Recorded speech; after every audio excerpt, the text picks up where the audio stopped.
Hey guys, LQ here with the LQ Review, and let's talk a little bit about Detective Pokemon.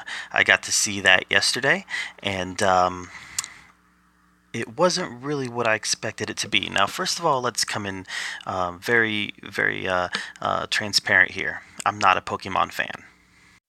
Now, I did take my son a year ago, maybe a year and a half ago or so, to see I Choose You, Pokemon I Choose You. We actually went and saw that in the movie theaters, and that was my only real exposure I've had to the Pokemon world. I've kind of looked at the cards. My son collected the cards for a long time, and I looked at those, and I have no idea how to play that stupid card game, but I have looked at the cards, so I kind of understand the basic concept. And but overall, um, I don't know much about this world. Like I said, other than one movie, I Choose You, that I saw in theaters over a year ago, and some basic perusing of the cards. This is a world that I've had no exposure to. Now, I will say this, it kind of reminds me of Who Framed Roger Rabbit. It's nowhere near on the level of the quality of Who Framed Roger Rabbit, but kind of the idea of the world building that they did reminded me a lot of that movie. You've got two worlds kind of colliding together, the humans and the Pokemon, and you've got what was essentially a murder mystery being solved by two people, one of them being a detective. So, in a lot of ways, it had some Roger Rabbit DNA, some Who Framed Roger Rabbit DNA. Again, nowhere near as good, nowhere near as funny, nowhere near as witty as Who Framed Roger Rabbit, but the DNA was there. It also felt very Zootopia-ish to me. It really did. The Pokemon City, where humans and Pokemon live together and work together and play together and all that stuff. That felt very Zootopia-ish to me, like the Zootopia City. It reminded me a lot of that whole concept, and I don't know if that was on purpose or if that was just a product of the writing, but definitely had those Zootopia undertones also. Now, having never seen any Pokemon show or having very little experience with the Pokemon world, I had no idea who most of these characters were. I knew who Pikachu was. Now, apparently, there's lots of Pikachus, is what it sounds like. So that was new to me as well. But it sounds like there's lots of Pikachus. Are they all called Pikachu? I don't know. But and I didn't realize that they couldn't humans and Pokemon couldn't really talk to each other. That was like something new that I learned as well. But this movie did a good job of establishing this world. I'm sure there's a lot of stuff in this that went over my head that fans of Pokemon picked up on, but I didn't. So yeah, there's a lot here that I'm positive went over my head. But for a layman, a, a rookie, a novice, a noob, for a new fan, this did a good job of establishing the world, setting the rules, and then putting the story in motion. And the story itself was kind of centered around a Pokemon that I remember seeing the card for, and I remember seeing pictures of it on one of my son's DVDs. But I think it's a character called Mewtwo. Um, Kind of seems like the Jesus of Pokemon, right? Like the all-powerful character. This is the savior of the Pokemon, able to heal, able to do all sorts of mystical powers. And he's like the he or she is like the main Pokemon. And the story, like I said, revolves around a mystery that kind of revolves around Mewtwo. So that whole thing was interesting. The mystery itself was interesting. I can't say it was a difficult mystery to solve. I had it solved shortly into the movie. Shortly into the movie, I knew who the bad guy was. Now, there was a twist that came in the third act that I didn't predict. But once the twist happened, I immediately knew what the final twist of the movie was going to be, and that involves where Justice Smith's dad is. I immediately knew where that was going to lead. It became very clear immediately when you saw the third act twist. So let's talk about Ryan Reynolds as Pikachu.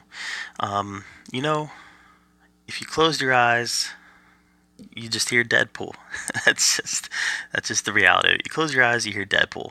But no, Ryan Reynolds was good as Pikachu, and he had a lot of funny moments, had a lot of funny lines. The funny stuff came from Pikachu, and there's a Ryan Reynolds is in the movie briefly as well, and that's always he it was a nice to see him on screen, but his voice was did all the heavy lifting in this movie, and it was witty, it was funny, it was snappy, and it was very Deadpoolish in a family friendly sort of way. Although I was a little surprised by the amount of swearing in this movie. Pikachu himself swears several times in this movie, so that surprised me a little bit. But Ryan Reynolds was very adequate. He was more than adequate. He was a good choice to play Pikachu. Justice Smith. This was the first movie I've seen him in, other than Jurassic World Fallen Kingdom. I didn't like his character at all in Jurassic World Fallen Kingdom. I liked that movie very much, but I did not like that character at all. Not at all. I felt like he was misplaced, miscast. Everything about him in that movie was wrong. He didn't do a bad job at carrying this movie. He was the lead. Justice Smith was the lead of this movie.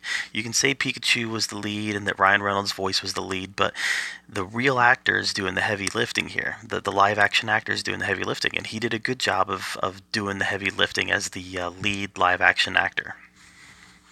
That's more than I can say for the female live action lead. I don't even know the actress's name. But she played a reporter, an intern at a news station. Her acting was horrible. Her dialogue was cringy. Oh my gosh, her dialogue was cringy. At one point, she even says, "I know there's a story here, and I will sniff it out. I've got a nose for stories." It's like, what bad sitcom writer wrote your dialogue? Tell me. So all that was bad. Her character was bad. Her character was nonsense. Didn't like her character at all. Ducky, her Pokemon, that was a cool character. I liked it. I had fun with that character. But her news reporter character wore on me quickly, and I got very bored and very irritated by her. The villains were the villains. They were predictable who they were going to be. You knew that they were going to be the villains of the mystery. You just knew that they were. Just like you knew that Judge Doom was going to be the villain in Roger Rabbit. So I don't hold that against it. What I do hold against it is the bad writing that the villains had as well. I mean, bad lines, bad dialogue. This was not a well-written movie in terms of dialogue. The storyline was fine, the plot was fine, even the mystery was fine, but the dialogue that carried everything was horrible. The exposition was horrible, and this movie suffers a lot from tell that they told us they didn't show us. Movies should show us. Movies are a visual medium, and movies should show us, and this movie tells us a lot more than they show us. Some of that could be the fact that it's a mystery, but I just felt like there was a lot more that could have been going on in this movie than we got. But that's not to say this was a bad movie. This movie was charming. This movie was a very charming movie in a lot of ways, and it was very funny in a lot of ways, and overall it was a very good time. There was a very good Pokemon battle about halfway through the movie. Pikachu versus a big dragon. I think his name was Charizard. That was just a lot of fun. It was a special effects extravaganza when the Pokemon were on screen, especially during that battle between Pikachu and Charizard. The special effects were phenomenal. The Pokemon integrated with the live action atmosphere perfectly, seamlessly. It was Who Framed Roger Rabbit again, right? The 2D animation and how it interacted with the live action in Roger Rabbit was astonishing. Same here. This was flawless. The Pokemon looked real enough to be able to interact with the real people. And that was a feat of in itself. The comedy was funny. Like I said, this was a good movie. It just, I feel like if you're a Pokemon fan, you're going to like it a lot more than I did. Because, like I said, there's a lot in here that I know went over my head. I know a lot in here went over my head because I'm not a Pokemon fan. And I think this was made for you guys, you Pokemon lovers out there. It wasn't made for me. There was enough in here for me to enjoy. There was enough in here for me to get quality entertainment out of, but it wasn't made for me. So take that for what it's worth. But overall, I found Detective Pikachu to be very charming, very funny, and just a lot of fun. If if not a flawed movie, lots of flaws that go along with being a franchise movie that has a very niche crowd and not everybody's going to get into. And before anybody tells me that Pokemon is the number one IP in the world, I understand that Pokemon is the number one IP in the world. But Pokemon movies have never performed well. Pokemon video games, Pokemon trading cards, Pokemon plushes, Pokemon merchandise, all that has done very well. But the Pokemon movies have never performed well, and this is going to be no exception. This movie's going to do fine, this movie's going to make money, this movie's going to be profitable. But this movie's not going to be a huge, phenomenal, worldwide blockbuster hit. And that's because it's not going to appeal to a wide audience. It's going to appeal to Pokemon fans. And that's all it is. It's going to appeal to Pokemon fans, and that's okay. That's all it needs to appeal to. It needs to appeal to Pokemon fans, and it needs to look good enough that the dads are going to take the kids to see it. And that's what happened in my case. I took my son to see it because he's a Pokemon fan. But I had a good time with it. I had a good time. It's one of those movies where I sat down, watched it with my son. He had a lot of fun with it, and I had a lot of fun because he had a lot of fun. And that's what movies are about. Movies are shared experiences. And I got to share that movie with my son, and we both had a great time. So if you're a Pokemon fan, I highly recommend this movie. I think you're going to get a lot out of it. If you're not a Pokemon fan, I think there's still some enjoyment to be had. Just go in with tempered expectations. Know that this isn't Who Framed Roger Rabbit. This isn't Cool World. This isn't any of those animation live action combos that are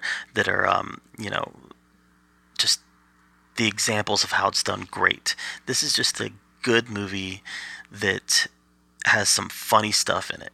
If you go into it expecting that, just a good movie that has some funny stuff in it, nothing mind-blowing, nothing phenomenal, I think you're going to have fun here. And that's my review of Detective Pokemon. What did you think of Detective Pokemon? Let me know in the comments down below. Make sure you subscribe to my channel, and as always, thank you for being here at the LQ Review, where we talk about all the geeky and all the nerdy stuff that we love to talk about. Until next time, we'll see you later.